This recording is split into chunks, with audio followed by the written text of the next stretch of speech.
Welcome to another episode of Demystifying Gay Porn. My name is Ike Grande, and if you watch gay porn, I've definitely helped to get off.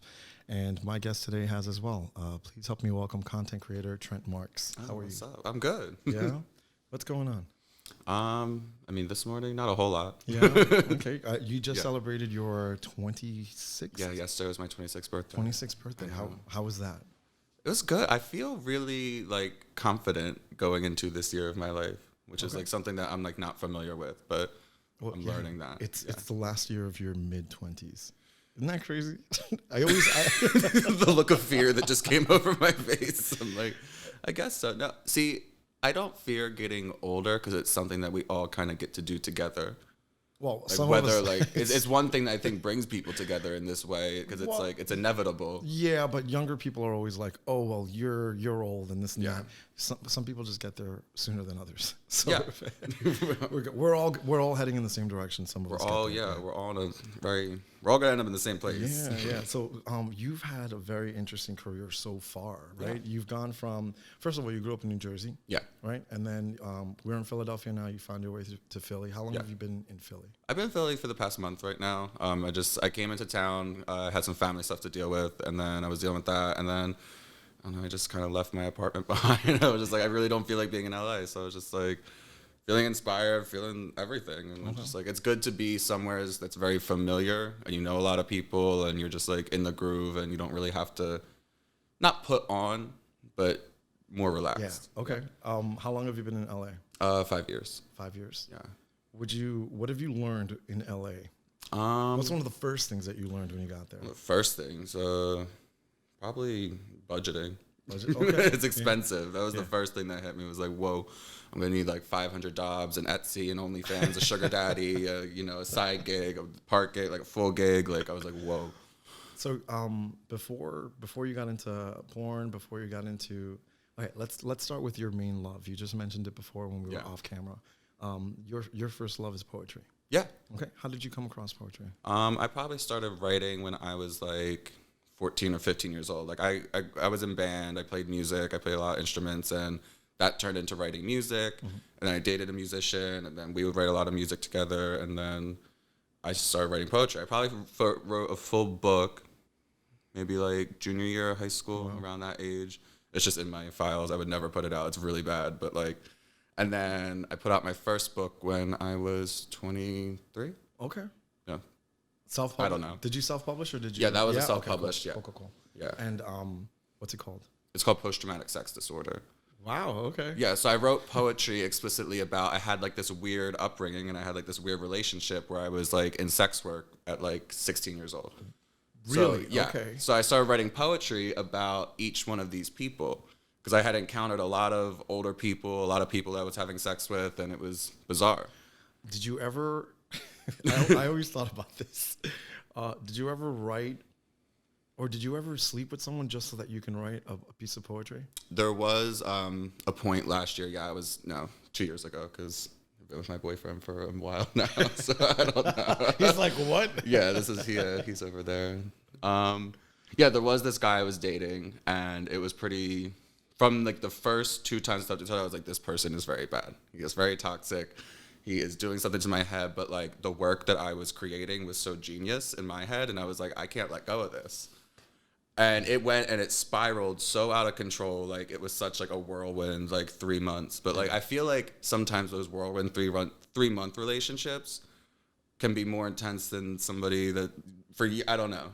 There's something about those like almost relationships that didn't have a title. You were passionately in love, and then it just goes batshit crazy off the rails. Yeah, but that's not the kind of thing you can keep up forever. You know? No, you can't. You will literally just go into the grave. Well, yeah. So it was intense for 3 months, and you got your best work out of it. I think so. Yeah. Okay. Is that in the book yet, or? Some of those pieces are in the book that I'm working on now. I tried to go in a very different direction than what I'm used to with this book because I used to just write about sex and explicitly about sex and mostly like the darker side of what sex does to your brain. Oh, okay. Because it was like, because I had felt traumatized for a long time by sex. It was like I became, an escort at 16 years old. So like I thought this was like bizarre, I was like, what the fuck? All very interesting, by the way. Yeah. Before we get into that, tell me a little bit about, so you got into sex work at 16. Yeah. Why? So I had a boyfriend we were the same exact age, and he kind of introduced me to it. He was like, this is what I do. And like, we were in love, and we dated for 7 years. Okay. So that went on for like the entirety of our relationship. Our love was built around that. And I didn't realize, you know, because when you're in the thick of it and you're young, you don't realize that it's kind of like this dark, obscure, traumatizing thing until like one day it was over. And I was like, whoa, I should go see a therapist. Not only am I going to go see a therapist, I'm going to go write about this. Yeah. Like, I was like, wait, I have to unpack this. Well, that's therapy on its own too. I mean, writing about all that It was stuff. super therapeutic. So while you were in this relationship, you were an escorting on Rentman or on? Yeah, so we would post Craigslist ads. Okay. And a lot of the times we would like have threesomes. He was like usually there. So like the first couple of times he was always with me. I felt very comfortable. I was like, okay, my boyfriend's here. There's somebody who loves me. Why would he hurt me? And then I was like, whoa, maybe this isn't normal. But I went to like a pretty wealthy high school, and I didn't grow up wealthy. So like it was kind of nice having cash in my pocket, and I could hang out with like, you know, my rich friends and do the same things and go to like raves and clubs and buy expensive drugs and all of these things that my rich friends were doing. So like that I just was able to suppress all of the weird stuff because like I fit in more, and I always like felt like an outsider. Jesus, it sounds like an episode of Euphoria. Yeah. I think it would make Euphoria look like cable television. Yeah, some of the things that the kids go through nowadays, I'm like, well, I mean, I'm sure. But I'm kind of glad that all of that happened in like the early phase of my life, because now I'm like this calm. Like I feel like most people my age now they're going through it now, and then it can be more dangerous because you have access to more things as an adult.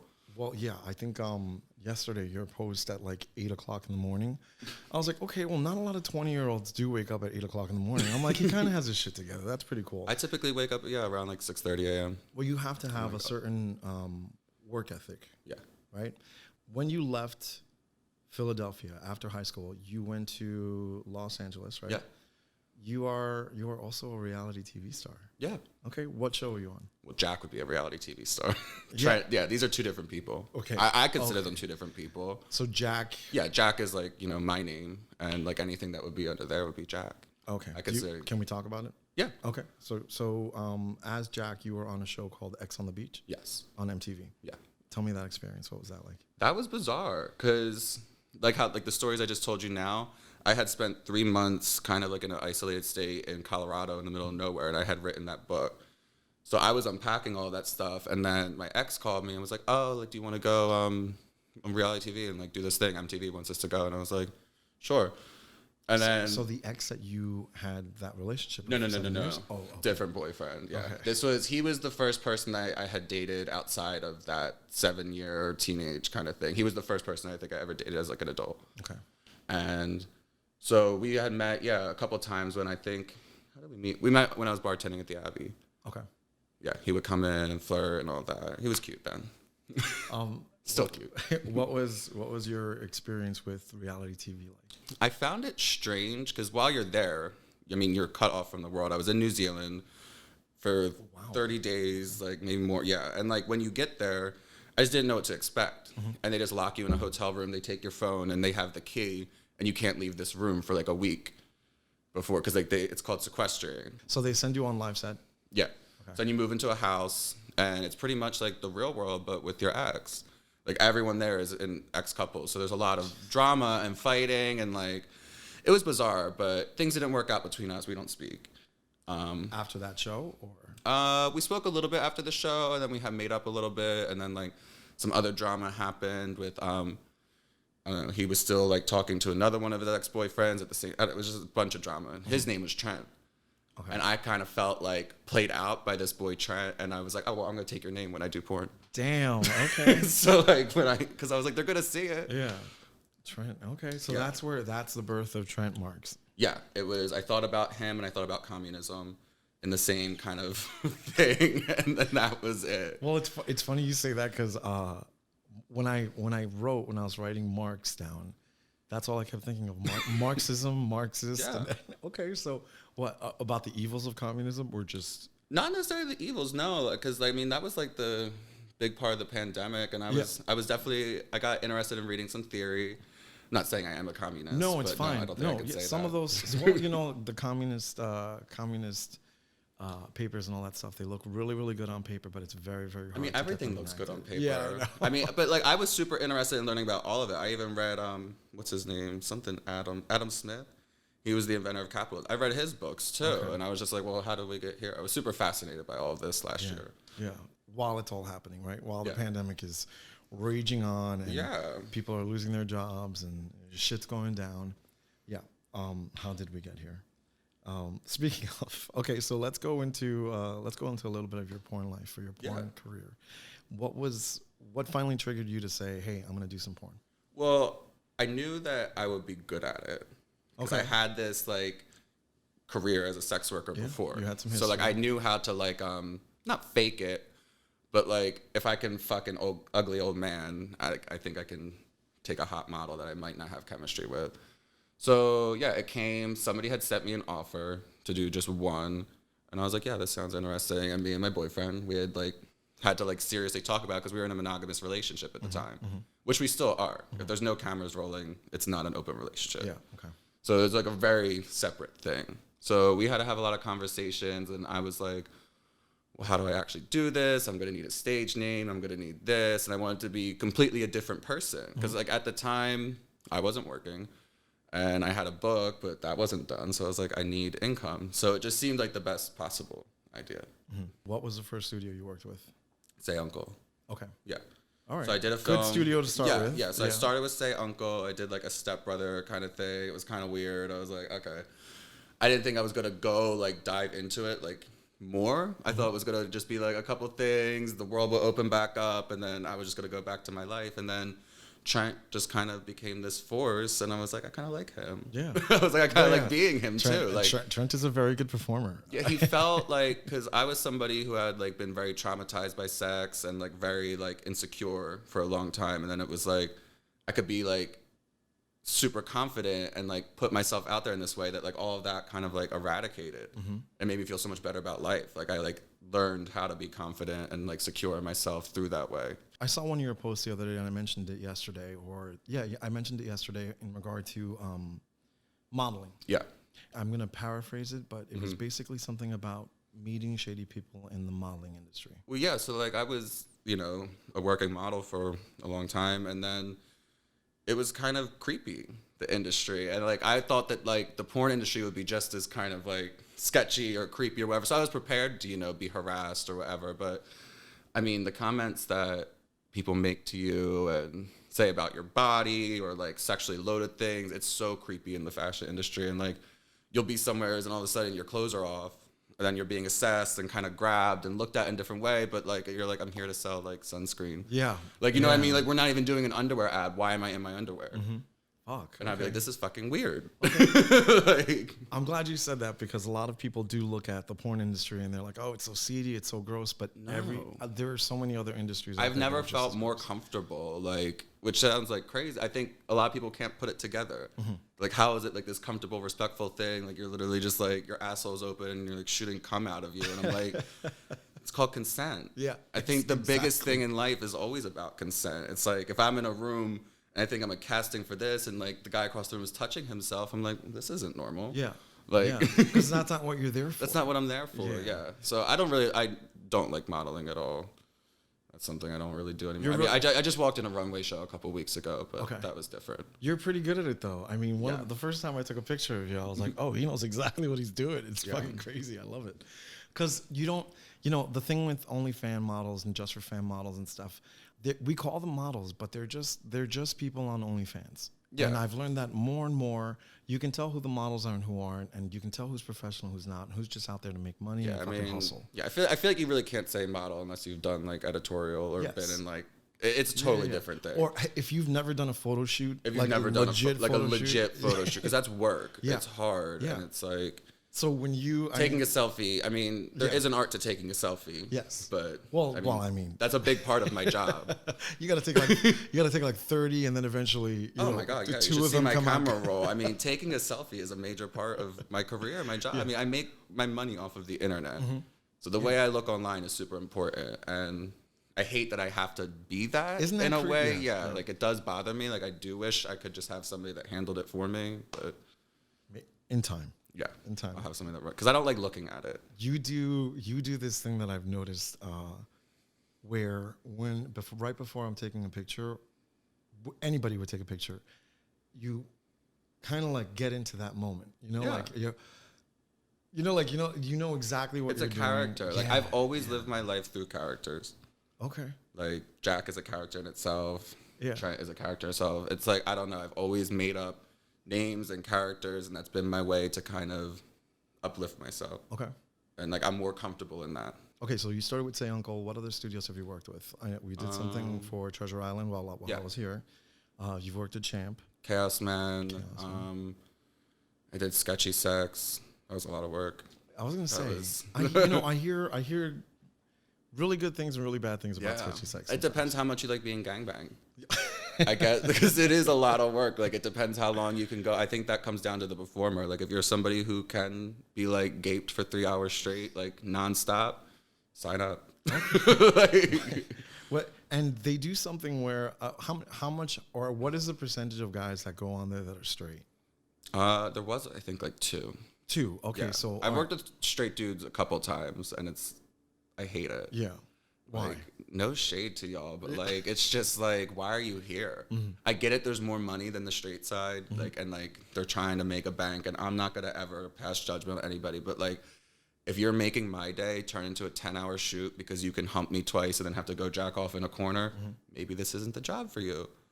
Like, you know what I mean? Yeah. Or like, if you're like overdoing Trimex to the point where like now your dick doesn't work in real life, is it worth it? Yeah. Fuck. I'm sorry. Yeah, like, I know. You don't see me doing straight porn.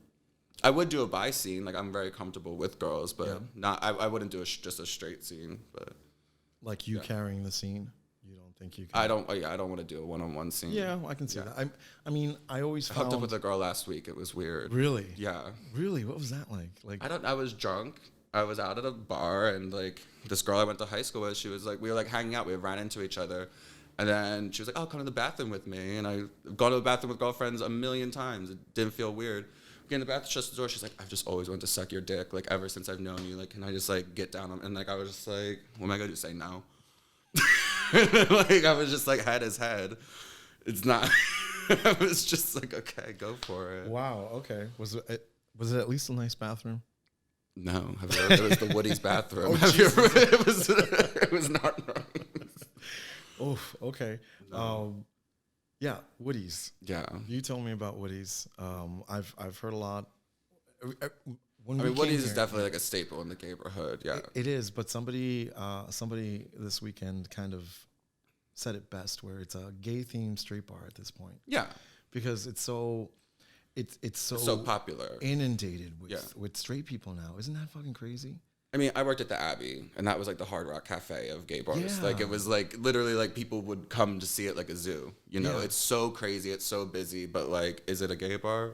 Or, I don't know. Yeah. I mean, it's definitely got, sprinkles of gays here and there. Yeah, because I've worked in clubs before. Like, I used to work at a club called Eye Candy, which closed down. I think it's called Taboo now. Okay. Yeah, they had, like, some kind of big scandal that had happened. I forget. But I was a dancer there, and it felt like it was always fun. Like, the crowd was always good, all of that. I was a terrible dancer, but I knew how to flirt with guys and make a lot of money. Yeah. Like, the worst dancer you've ever seen on a pole. Really? Oh, so you were pole dancing? Yeah, they would tell me. Like, really? And like I would like just like go hang out at the bar and flirt. I would make more money having conversations and just like working my thing with like the same regulars than getting up there. And they would like be like, "Jack, you gotta get back up there." And I was like, "Why?" You're like, "Damn." No. All right, so I'm sorry. I digress for a little bit. Sketchy Sex. Sketchy Sex. So you've been there. You've been to Chaos Man. And then I have I did Falcon. That'll be out soon. I'm excited about that. How was that shoot? It was really good. Long shoot, right? Long shoot, yeah. But my scene partner was really good. Who was your scene partner? Rain. Rain. Yeah. Why did that sound familiar? REI. He's just really hot. Yeah. Okay. Yeah. They were like, they had sent me a photo. They're like, "Are you okay with him being your scene partner?" I was like, "Oh, absolutely." Yeah, that's always cool when they send you a picture. I feel like that's more. Not a lot of people do that.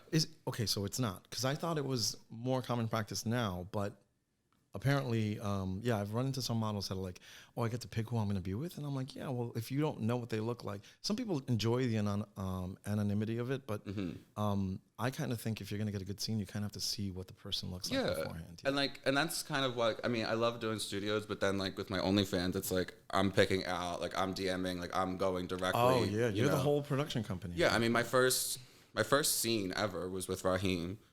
Oh, Jesus. And like that was like, I mean, working with him was incredible. Like I felt so comfortable because like I'm an energy person, and I was like, after that I was like, hey, everyone needs to have that energy, because like I wasn't even just the fucking, I was just like, whoa, I feel so relaxed and comfortable, and like this is so normal. Okay, good people. Yeah, so I put all of that on my vision board after I had done a couple studios, and I was like, had some terrible straight people, bad energy. I was like not embarrassed that I worked with these people, but like I don't want to look at that. Yeah, okay. Like I get tagged in the post, I don't retweet it. Like I'm like, no. Yeah. So yeah, I do vision boards, and I put what I want from each scene partner on my vision board, and like how they need to like present themselves to me. The most important thing for you, for your scene partner, is the chemistry that you guys have. Yeah, how comfortable I feel before even the fucking, because the fucking's the easy part, but like it's just like, if you're weird and silent and like bringing like a downer energy and like all of that, or being like distant, I don't know. To me, it's about the before. If I'm comfortable enough, then the fucking is so much easier. Okay, so it's like you need to vibe. I can fake it, but I don't want to have to fake it.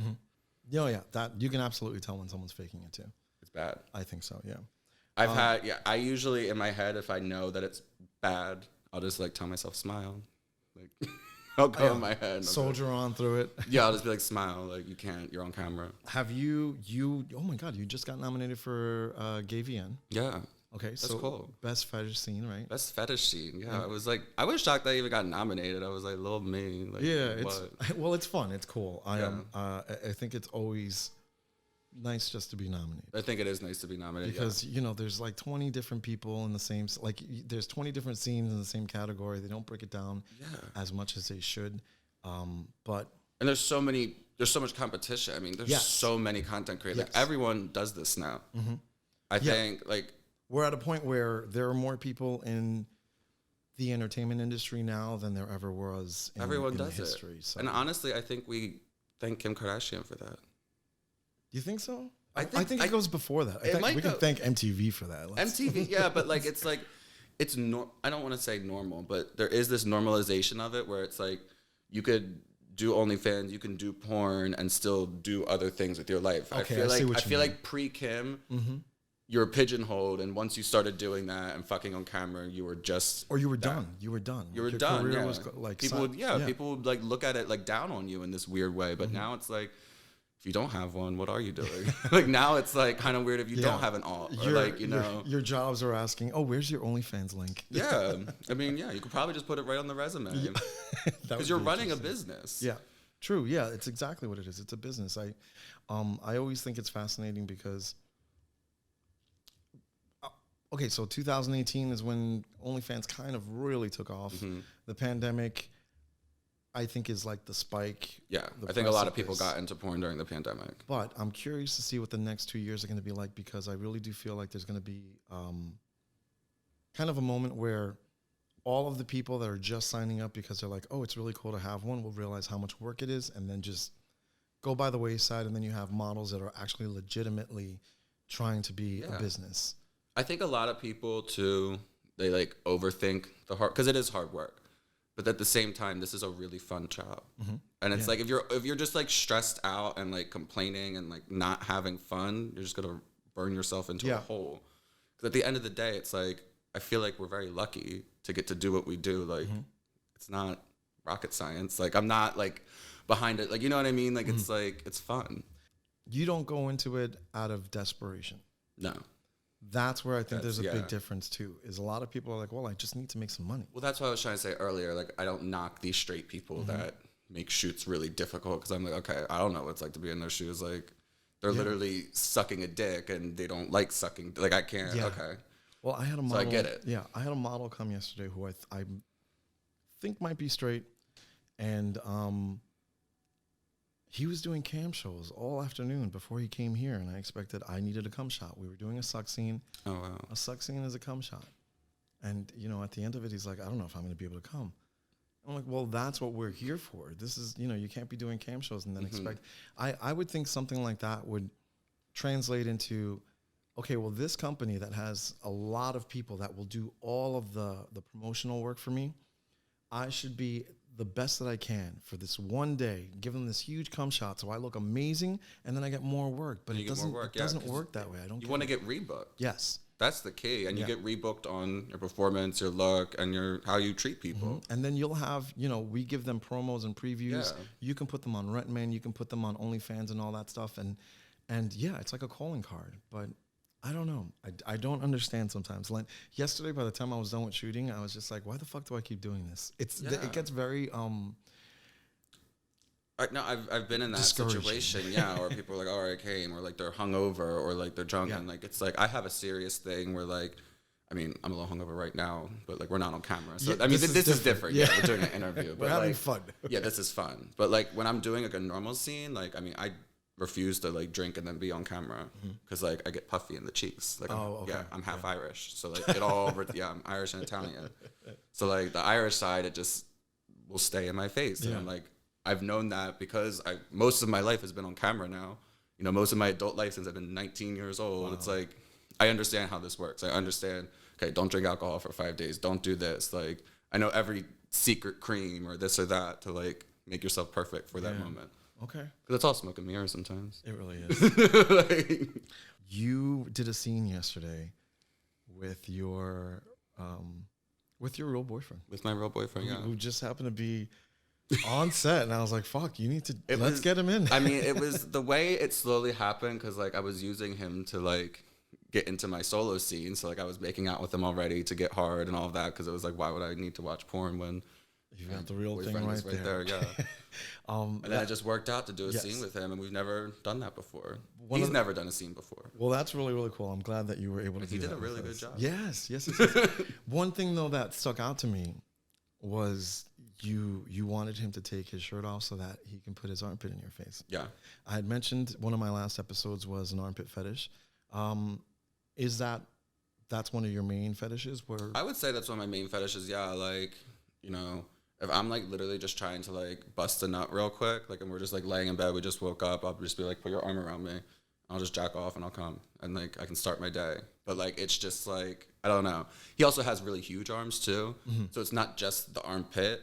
Like it's everything. Like like if he like crushes me under there with like his muscles and the smell, I'm just like, oh my god.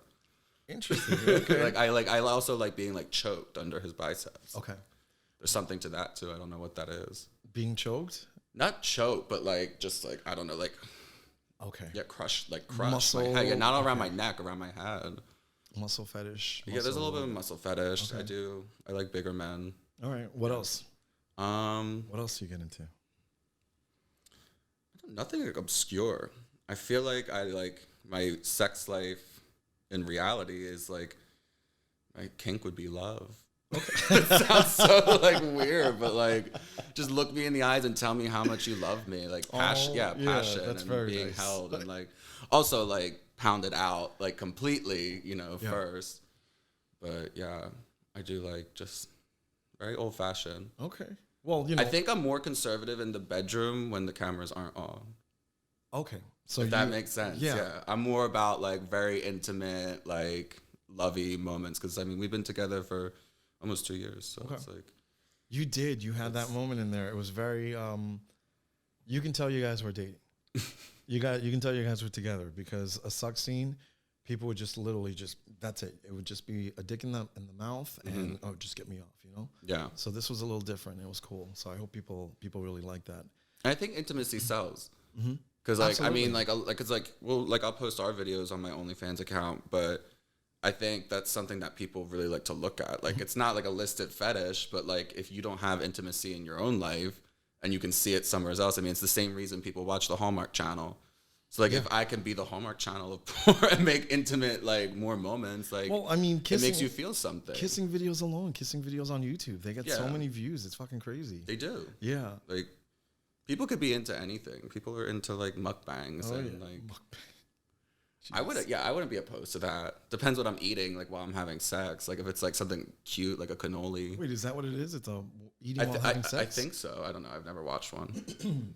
I thought mukbang was just like putting a whole bunch of food in your mouth. I think the sound is sexual. A lot of these things on YouTube are coded. People are getting off to it. Like ASMR, I know that's like people are getting off to it.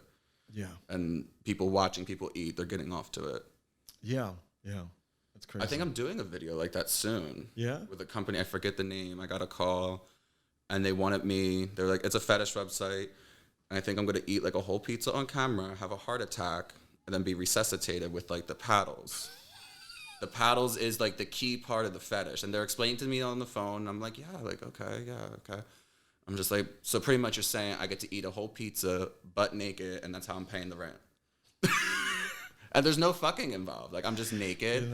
I have the heart attack. I die. I get brought back to life. So like, holy fuck. This is going to be some serious acting. You're going to have to show me that. I have taken acting classes, so it should be okay. I think you're good. Yeah. Yeah. You have good cues. What do you happen to know the name of the website? I forget. Do you remember the name? I would like to check out some of their stuff. No, they did. When they called, like they were like, okay, like look at our website before you say yes. You know, like make sure this is something you want to do. Because I've been in that situation before where like I didn't look at a website before I said yes, and I said yes, and I got there. I was like, I can't do this. I was like, absolutely not. I was like, I'm leaving right now, and I got on a flight and I left and I didn't do the shoot. Jesus, do you mind telling me what that one entailed? It was Slam Rush. Oh, fuck. And then like I got there and I'm in a crack house and I'm like, I am not.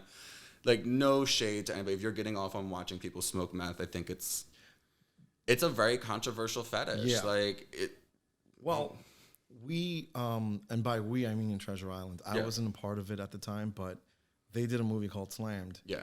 And when I left Dark Alley Raw Fuck Club, there were models that I worked with at Dark Alley that would not come over to Treasure Island and work with me because of Slammed. My friend told me, like, afterwards, like, I was texting him, and, like, because, like, he's in the industry, and I was just like, I couldn't do it, but he was like, your career probably would be over. Oh, yeah. He's like, even though it's fake, he's like, nobody's going to want to work with you. And I didn't even think about that part. Because it's like, perpetuating that whole idea. Yeah, like, yeah, and it's like, you're just kind of preying on people in a dark place. Yeah. You know, because if you're watching that, you're probably going through that. You're probably slamming. Yeah, you're probably slamming. So it's like, you're preying and making money off of people in a dark place, and that's exploitive to me. Yeah. Well, yeah.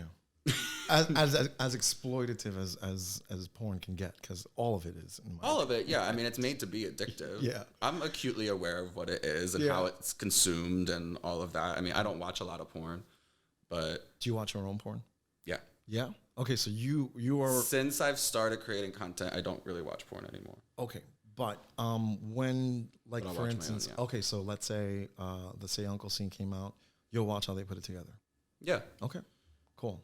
Yeah, I like to watch it. Yeah, when it comes out to make sure. I'm like not even looking at. I'm just looking at like my angles. I'm looking at a lot of different. Good. That's studying. That's research. You have to be able to be like, okay, well, I'm not going to do that again or this again. Yeah. Yeah, that's a good way to think about it. Because like I just make sure that like the way I hold my body, like even like on a bed or like make sure you're at this angle. Because like sometimes you forget that you're on camera and you're blocking the view of the camera. Yeah. Even though like you're into it, like you might be like going to town on a dick, but like nothing was seen because your hands or your face was in the way. So I did notice that too. You did. You were going to go up your partner's body, and then you stopped this hand. Yeah, that I made. It popped right in my head. I was like, keep open to the camera. That. Yeah, I absolutely appreciate it. Yeah, it's like I know I have to be this way. Like some of the positions, like it's so uncomfortable. But no, I shouldn't say that. No, I was gonna say some of the positions really like aren't even like because you have to be so open. Like it's not feeling as like it's not hitting like that I see what spot. You mean. Yeah, so like it looks like it is, and you're like, oh yeah, yeah, like this is Well, sweet. I mean, because some positions you're fucking in are kind of places you would never fuck. Like I did a scene, it was completely at a pool, and I was my knees, hands and knees, cement all day, like nope. I was just like, I fucking bed. What a trooper, man. Jeez. Yeah. No, I do some public stuff. I am into that. Okay, so you're into public. Yeah. Okay. Yeah, I will be anywheres. Really? Okay. Yeah, not the weirdest, but I guess I did it on the train once, like the subway. In Philly or in here? Really? Okay. Yeah. What time? It was kind of late, but I was with my ex-boyfriend, and all these alarms went off and the train just got like stuck, and I thought like a terrorist attack was happening, and we're underground, like what the fuck? And I was just like, well, if we're about to die, let's do it. I want to load. And like that was my thought. I was like, you know what I want. This is how we're going out. All right. And no one saw it. We were like kind of like in this area, like it was fine. Were you out in the train or outside? Yeah, we were on the train. Damn, okay. Yeah. You didn't record, is this pre? This was pre, yeah. I mean, I do have some videos from back then. I've always taken videos. I've always been comfortable with the camera. I have a lot of videos, but I can't post them now because like paperwork and stuff. Might be underage and some. And that, and then the people involved. Yeah. Oh yeah. Yeah, not a good thing now, especially with all their crackdowns and stuff. Yeah, no. But there is a lot of good content I found because I guess Snapchat saves all of your stuff. Oh, yeah. Like permanently.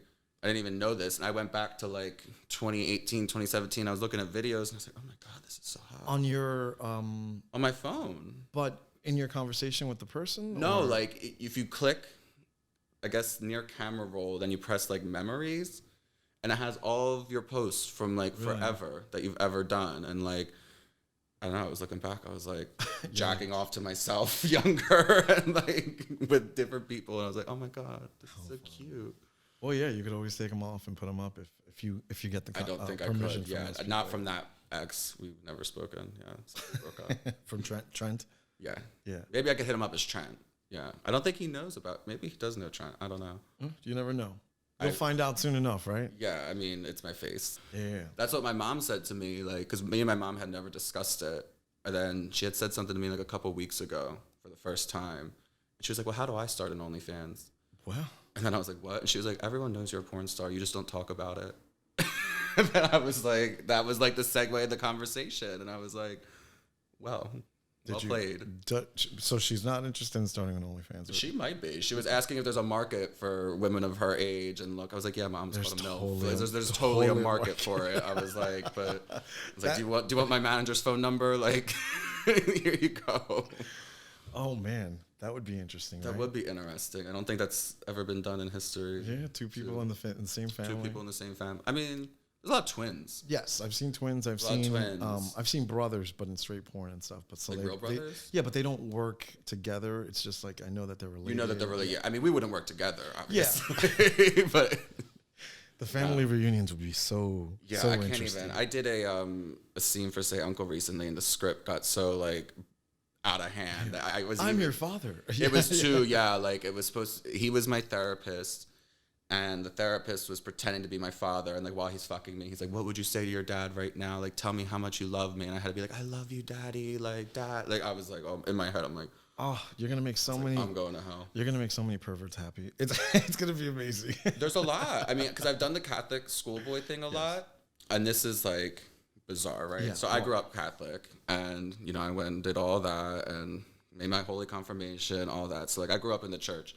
And I was in church a couple weeks ago because my grandmother passed away. I'm shaking hands with the priest and all of that. And the priest called me Trent. I looked at my sister like this.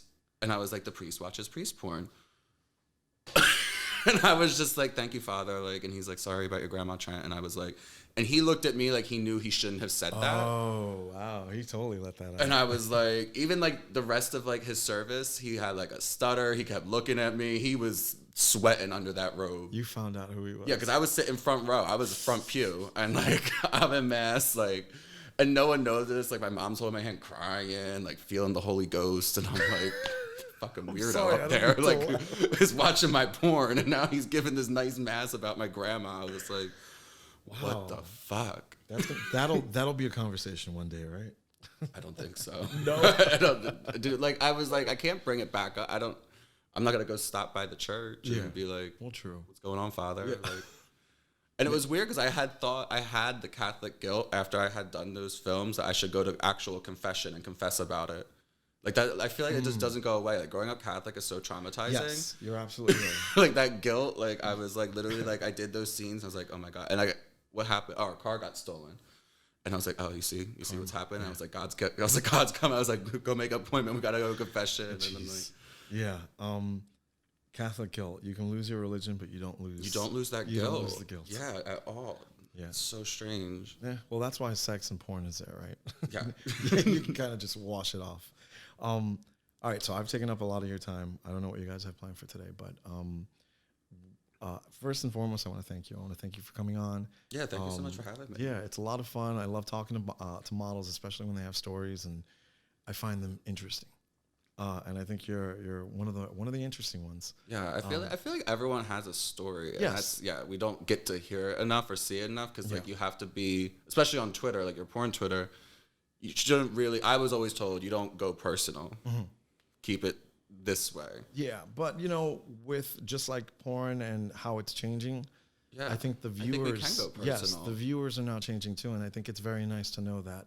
Like, look, if you're doing an OnlyFans and you're getting that personal with your your fans, they also can hear all the other stuff, and they'll appreciate it. They're interested in your life. Yes, more than you know. Yeah. I mean, some too much. Well, not only that, but OnlyFans. I mean, come on, they are personally paying you for your stuff. I know. I do wonder how many subscribers actually know me in real life. I was thinking about that the other day because like they can hide under like a username or whatever, and I was just like, after that moment happened with the priest, I was just like, I wonder who's like subscribed to me that like maybe has known me for a long time. Father O. Flanagan or something. But yeah, I was like, so now I'm acutely aware of that when I'm posting. I'm like, I wonder who is like there. Yeah. That's always interesting. I kind of like it. Yeah. It kind of gets me off in a way. I'm like, okay, you're like, but I also like, it makes me feel like public, or I don't know, it's the same fetish. I feel like it goes into that category. Yeah. So again, can you just repeat your Twitter so that way we know where to find you? So my Twitter, you can find me on Twitter at Trent_Marx, and you can subscribe to my OnlyFans, which is onlyfans.com/spintheweb. Okay. Sweet. Yeah. And your book was called?